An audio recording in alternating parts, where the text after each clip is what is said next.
नमस्कार. माझी पूजाविधी देवी देवता या यूट्यूब चॅनलमध्ये आपलं स्वागत आहे. घरच्या घरी घटस्थापना कशी करावी याबद्दल आपण माहिती पाहणार आहोत. हा व्हिडिओ शेवटपर्यंत पहा, इतरांना शेअर करा म्हणजे त्यांना पण ही माहिती मिळेल. गोमूत्र शिंपडून जागा स्वच्छ करून घ्यावी. प्रथम एक चौरंग मांडून त्यावर नवीन लाल किंवा हिरवे वस्त्र अंथरावे. डाव्या हाताला तांदळाचे अष्टदल काढून अखंड नंदादीप लावून घ्यावा. दिव्याला हळद कुंकू फूल व्हावे. यानंतर उजव्या हाताला 2 विड्याची पाने मांडून तांदळावरती अक्षता ठेवाव्यात. त्यावर गणपतीला विराजमान करावे. गणपतीला पाणी, दूध, पुन्हा पाणी याचा अभिषेक करून घ्यावा. नंतर गणपतीला स्वच्छ पुसून परत वरती ठेवावं.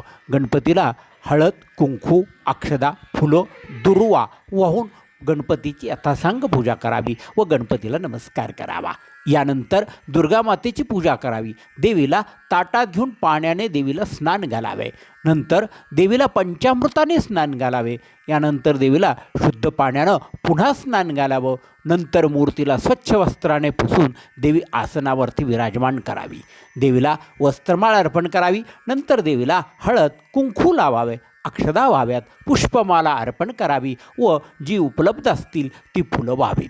घटस्थापना करण्यासाठी ताट किंवा वावरी घ्यावी. मध्ये त्या वावरीच्यामध्ये एक स्वस्तिक काढून घ्यावं. त्यामध्ये माती घालावी. एक तांब्या किंवा मडके घेऊन त्यावर स्वस्तिक काढावे. 5 कुंकवाचे पट्टे खालून वर ओढावेत. गळ्याला लाल धागा बांधावा व तो वावरीच्या मध्यभागी ठेवावा. तांब्यामध्ये पाणी घालावे. पाण्यामध्ये हळद कुंकू फूल अक्षदा सुपारी हळकुंड 1 पैसा टाकून तांब्याला 5 किंवा 7 पाने लावावी. त्यावर श्रीफळ ठेवावे. मातीमध्ये धान्य पेरून घ्यावं. नंतर अलगदवरून थोडी थोडी अशा प्रकारची माती टाकावी व त्यावरती थोडं अशा प्रकारचं पाणी शिंपडून घ्यावं.